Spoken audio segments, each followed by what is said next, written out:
ഹരേ കൃഷ്ണ. ഇനി നമുക്ക് 10ാമത്തെ ശ്ലോകം നോക്കാം. നവകുങ്കുമ കിഞ്ചൽക മുഖ പങ്കജഭൂതയ ബലിഭിസ്ത്വരിതം ജഗ്മു പൃഥുശ്രോണ്യശ്ചലത്കുജാഹ. നമുക്ക് അതിലെ പദങ്ങളുടെ അർത്ഥം നോക്കാം. നമ്മൾ കഴിഞ്ഞ ശ്ലോകത്തിൽ ഗോപസ്ത്രീകൾ എങ്ങനെയാണ് അണിഞ്ഞൊരുങ്ങിയത് എന്നാണ് പറയുന്നത്. ഇനിയും ഈ ശ്ലോകത്തിലും ഗോപസ്ത്രീകളുടെ അണിഞ്ഞൊരുക്കത്തെക്കുറിച്ച് തന്നെയാണ് പറയുന്നത്. നമുക്കറിയാം, പുരുഷന്മാർക്ക് അധികം അണിഞ്ഞൊരുങ്ങലില്ല, അവരുടെ വസ്ത്രങ്ങൾ കൊണ്ട് ഒക്കെയുള്ളതേ ഉള്ളൂ, അല്ലെങ്കിൽ ആഭരണങ്ങൾ അണിയുക അങ്ങനെ. പക്ഷേ ഒരു സ്ത്രീക്ക് അണിഞ്ഞൊരുങ്ങുമ്പം കൂടുതൽ കാര്യങ്ങളുണ്ട്. അപ്പോൾ ഇവിടെ അതാണ് പറയുന്നത്. ആ ഗോപസ്ത്രീകൾ തങ്ങളുടെ ആനന്ദം എത്രമാത്രം പ്രകടിപ്പിക്കാൻ കഴിയുമോ അത്രമാത്രം പ്രകടിപ്പിക്കാൻ വേണ്ടി, അത് പ്രകടിപ്പിക്കുന്ന എങ്ങനെയാണ്, തങ്ങൾ എത്രമാത്രം മികച്ച രീതിയിൽ അണിഞ്ഞൊരുങ്ങി എന്ന് കാണിച്ചുകൊണ്ട് പ്രകടിപ്പിക്കാനുള്ള ഒരു ശ്രമമാണ് ഇവിടെ ഗോപസ്ത്രീകൾ നടത്തുന്നത്. അപ്പോൾ ആ ഗോപസ്ത്രീകൾ അണിഞ്ഞൊരുങ്ങിയത് എങ്ങനെയാണ് എന്നാണ് പറയുന്നത്. ഇപ്പം നമ്മൾ പറഞ്ഞുകൊണ്ടിരുന്നതിൻ്റെ തുടർച്ചയാണിത്. പറയുകയാണ്, നവകുങ്കുമ കിഞ്ചൽക മുഖ പങ്കജഭൂതയ. നവകുങ്കുമം, പുതിയ കുങ്കുമം കൊണ്ട്, പുതിയതായിട്ടുണ്ടാക്കിയ, പഴയ കുങ്കുമമല്ല, പഴകിയ കുങ്കുമമല്ല, പുതിയ കുങ്കുമത്തിന് എപ്പോഴും ആ ഒരു ഗന്ധവും കൂടുതലായിരിക്കും, അതേപോലെ നിറവും എടുത്ത് കാണിക്കും പുതിയ കുങ്കുമം. അപ്പോൾ അതുകൊണ്ടാണ് എടുത്തു പറഞ്ഞ പുതിയ കുങ്കുമം കൊണ്ട്. അപ്പോൾ അങ്ങനെയുള്ള ആ കുങ്കുമം കൊണ്ട് കിഞ്ചൽക മുഖ പങ്കജഭൂതയ. അപ്പോൾ ആ പുതിയ കുങ്കുമമാണ് അന്ന് അവർ തങ്ങളുടെ നെറ്റിയിൽ തൊട്ടത്. കാരണം ആ നിറത്തിൻ്റെ ആ ഒരു എടുപ്പ് അത് തങ്ങളുടെ മുഖത്തെ കുറച്ചുകൂടി സുന്ദരമാക്കും. പിന്നെ അതിൻ്റെ ആ ഗന്ധം അതും തങ്ങളെ കുറച്ചുകൂടി ഒന്ന് ഉന്മേഷഭരിതരാക്കും എന്ന് തോന്നി. അങ്ങനെ പുതിയ കുങ്കുമം എടുത്തിട്ട് പൊട്ടു തൊട്ടു നെറ്റിയിൽ. പിന്നെയോ കിഞ്ചൽക മുഖ പങ്കജഭൂതയ. ഈ കിഞ്ചൽക്ക എന്ന് പറഞ്ഞാൽ താമരപ്പൂവിൻ്റെ ഉള്ളിലുള്ള ആ കേസരത്താൽ ഈ മുഖപങ്കജം, തങ്ങളുടെ മുഖപത്മത്തെ കൂടുതൽ സുന്ദരമാക്കാനായി അതും ഉപയോഗിച്ചു. ഭൂതയ എന്ന് പറഞ്ഞാൽ അത് ഉപയോഗിച്ച് ഒന്നുകൂടി മുഖത്തെ സുന്ദരമാക്കി. നമുക്കറിയാം, ഇന്ന് മുഖസൗന്ദര്യം കൂട്ടാൻ പലതരത്തിലുള്ള ലേപനങ്ങൾ നമുക്ക് ലഭ്യമാണ്. എന്നാൽ അന്ന് ഇതേപോലെയുള്ള പ്രകൃതിദത്തമായിട്ടുള്ള കാര്യങ്ങളായിരുന്നു തങ്ങളുടെ മുഖസൗന്ദര്യം കൂട്ടാനായിട്ട് ഉപയോഗിച്ചുകൊണ്ടിരുന്നത്. അപ്പോൾ ഇതൊക്കെ ഇങ്ങനെ എത്രമാത്രം തങ്ങളുടെ സൗന്ദര്യത്തെ കാണിക്കാമോ, സൗന്ദര്യത്തെ വർദ്ധിപ്പിക്കാമോ അത്രമാത്രം അതിന് വേണ്ടതെല്ലാം ഗോപസ്ത്രീകൾ ചെയ്യുകയാണ്. കാരണം തങ്ങൾക്ക് നന്നായി അണിഞ്ഞൊരുങ്ങി ഏറ്റവും ആഹ്ലാദവതികളായിട്ട് വേണം അവിടേക്ക് ചെന്ന് ഈ ഉണ്ണിയെ ഒരു നോക്ക് കാണാനായിട്ട്. അഥവാ ഈ ഉണ്ണി കാണുമ്പോൾ തങ്ങൾ ഏറ്റവും ആഹ്ലാദവതികളാണ് ആ ഉണ്ണിയുടെ ജനനത്തിലെന്ന് ഉണ്ണിക്കും യശോദാമയ്ക്കും ഈ നന്ദഗോപർക്കും ബോധ്യപ്പെടണം എന്നൊരു ഉദ്ദേശ്യത്തോടു കൂടിയാണ് തങ്ങളെ ഏറ്റവും മനോഹരമായി അലങ്കരിക്കണമെന്ന് ഈ ഗോപസ്ത്രീകൾ തീരുമാനിക്കുന്നത്. അതുകൊണ്ട് തന്നെ ഏറ്റവും പുതിയതായി ഉണ്ടാക്കിയ കുങ്കുമം എടുത്ത് നെറ്റിയിൽ ചാർത്തി, പിന്നെയോ ആ താമരപ്പൂവിൻ്റെ ഉള്ളിലുള്ള ആ ഒരു കേസരത്താൽ തങ്ങളുടെ മുഖകാന്തിയൊക്കെ വർദ്ധിപ്പിച്ചു. പിന്നെയോ ബലിഭിസ്ത്വരിതം ജഗ്മുഹ്, ബലിഭിസ്ത്വരിതം, ബലിഭിഹി, പിന്നെ ബലിഭിഹി ത്വരിതം, ഇങ്ങനെ രണ്ട് വാക്കുകൾ ചേരുന്നതാണ് ബലിഭിസ്ത്വരിതം. ബലിഭിഹി എന്ന് പറഞ്ഞാൽ ഈ മംഗളദ്രവ്യങ്ങളോടുകൂടി, അവരും വെറും കൈയോടെയല്ല വന്നത്, മംഗളദ്രവ്യങ്ങളും ഏന്തിയിട്ടാണ് വരവ്. ഈ മംഗളദ്രവ്യങ്ങൾ എന്ന് പറയുമ്പോൾ പണ്ടൊക്കെ ഇങ്ങനെയുള്ള സത്കർമ്മങ്ങൾക്ക്, മംഗളകർമ്മങ്ങൾക്ക് പോകുമ്പോൾ സാധാരണ സ്വർണം, രത്നം, പട്ട്, നാളികേരം, അതേപോലെ ചന്ദനം, ഉണക്കലരി, അതുപോലെ വീടുകളിലൊക്കെ കൃഷി ഉണ്ടാവും. അപ്പോൾ പഴം, പിന്നെ ദൂർവ തുടങ്ങിയ മംഗള പദാർത്ഥങ്ങളൊക്കെ എടുത്തിട്ടാണ് സാധാരണ ഇങ്ങനെയുള്ള മംഗളകർമ്മങ്ങൾക്ക് വേണ്ടിയിട്ട് പോകുന്നത്. അപ്പോൾ ഈ ഗോപസ്ത്രീകളും ഇതേപോലെയുള്ള മംഗളപദാർത്ഥങ്ങളൊക്കെ കയ്യിലേന്തിക്കൊണ്ട് ത്വരിതം, ത്വരിതം എന്നാൽ വളരെ വേഗത്തിൽ, വളരെ വേഗത്തിൽ. പൃഥുശ്രോണ്യശ്ചലത്കുജാഹ,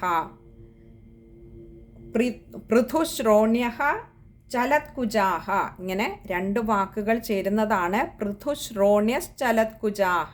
അവിടെ ശ ആ രണ്ട് വാക്കുകളെ ജോയിൻ ചെയ്യാൻ വേണ്ടി, ചേർത്ത് വെക്കാൻ വേണ്ടി ചേർത്തിരിക്കുന്നതാണ്. അപ്പോൾ പൃഥുശ്രോണ്യഃ, പൃഥുശ്രോണ്യഃ എന്ന് പറഞ്ഞാൽ വളരെ തടിച്ച നിതംബത്തോട് കൂടിയവരും. ഇനി ആ ഗോപസ്ത്രീകളുടെ സൗന്ദര്യത്തെ, ആ ശരീരത്തിൻ്റെ സൗന്ദര്യത്തെ കൂടി, ആ ശരീരാകാരത്തെ കൂടി ഒന്നിവിടെ വ്യാസഭഗവാൻ വർണ്ണിച്ചു പോവുകയാണ്.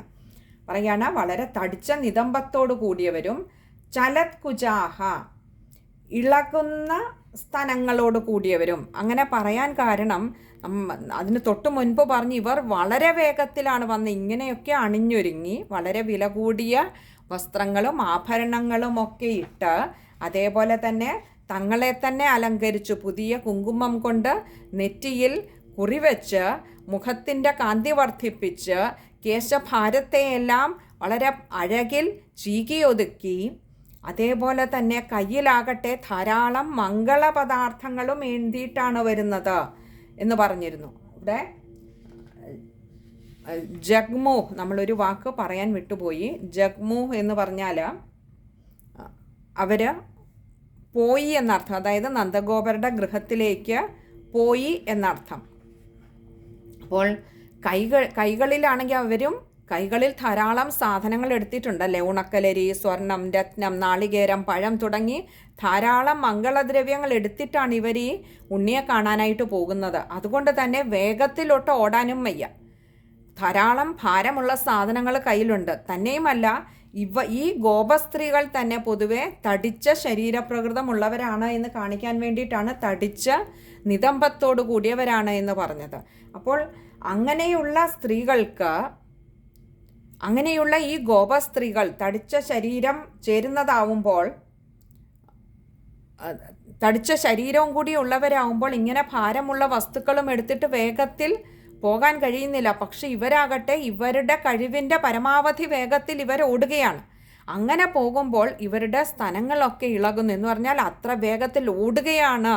ഓടുന്നു എന്ന് പറയുമ്പോൾ എത്രയും വേഗം എത്താനുള്ള, ആ ഉണ്ണിയുടെ അടുത്ത് എത്താനുള്ള, ആ ഉണ്ണിയെ കാണാനുള്ള ഒരു തിടുക്കമാണ് അവരുടെ ഈ ഒരു വേഗത്തിലുള്ള ചലനം കൊണ്ട് ഇവിടെ വ്യാസഭഗവാൻ നമുക്ക് പറഞ്ഞു തരുന്നത്. അപ്പോൾ അങ്ങനെയൊക്കെ ഗോപസ്ത്രീകൾ അതീവ വളരെ പെട്ടെന്ന് തന്നെ തയ്യാറെടുത്ത് അണിഞ്ഞൊരുങ്ങി അങ്ങനെ നന്ദഗോപരുടെ ഗൃഹത്തിലേക്ക് പോവുകയാണ്. ഇനി നമുക്ക് ആ ശ്ലോകം ഒന്നുകൂടി ഒന്ന് നോക്കാം. നവകുങ്കുമ കിഞ്ചൽക മുഖ പങ്കജഭൂതയ ബലിഭിസ്ത്വരിതം ജഗ്മു പൃഥുശ്രോണ്യശ്ചലത്കുജാഹ. നോക്കൂ, അവിടെ ഗോപസ്ത്രീകളുടെ മുഖത്തെ പറഞ്ഞപ്പോൾ മുഖപങ്കജ എന്നാണ് പറഞ്ഞത്. പത്മം പോലത്തെ മുഖം എന്ന് പറഞ്ഞാൽ, അല്ലെങ്കിൽ ആ മുഖമാകുന്ന പത്മം എന്ന് പറയുമ്പോൾ സ്വതവേ അവർ സുന്ദരികളാണ് എന്നുകൂടി അവിടെ ഒരു ധ്വനിയുണ്ട്. ആ സുന്ദരികളായിട്ടുള്ള ഗോപസ്ത്രീകൾ വീണ്ടും തങ്ങളുടെ ശരീരകാന്തി വർദ്ധിപ്പിച്ചു, അല്ലെങ്കിൽ ശരീരത്തിൻ്റെ അഴക് കൂടുതൽ തോന്നിപ്പിക്കുന്ന വിധത്തിൽ അണിഞ്ഞൊരുങ്ങിയാണ് പോയത് ഭഗവാനെ കാണാനായിട്ട്. ഇവിടെ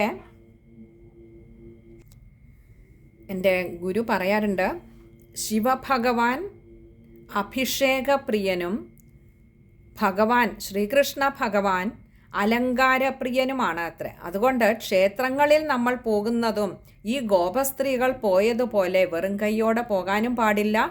കാഴ്ചദ്രവ്യങ്ങൾ എന്തെങ്കിലും എടുത്തിരിക്കണം, ഭഗവാന് കൊടുക്കാനുള്ള എന്തെങ്കിലും വിശിഷ്ടദ്രവ്യങ്ങൾ എന്തെങ്കിലും എടുത്തുകൊണ്ട് വേണം ഭഗവാനെ കാണാൻ പോകാൻ. അതുപോലെ തന്നെ ഈ മംഗളദ്രവ്യങ്ങൾ കൊണ്ടുപോകുന്ന നമ്മളും ഇതേപോലെ ഭഗവാന്റെ കണ്ണിൽ തന്നെത്താനെ നന്നായി അലങ്കരിച്ചു വേണം പോകാൻ, അഥവാ നന്നായി ചമഞ്ഞൊരുങ്ങിയാണ് ഭഗവാന്റെ മുൻപിൽ പോകേണ്ടത് എന്ന് പറയാറുണ്ട്.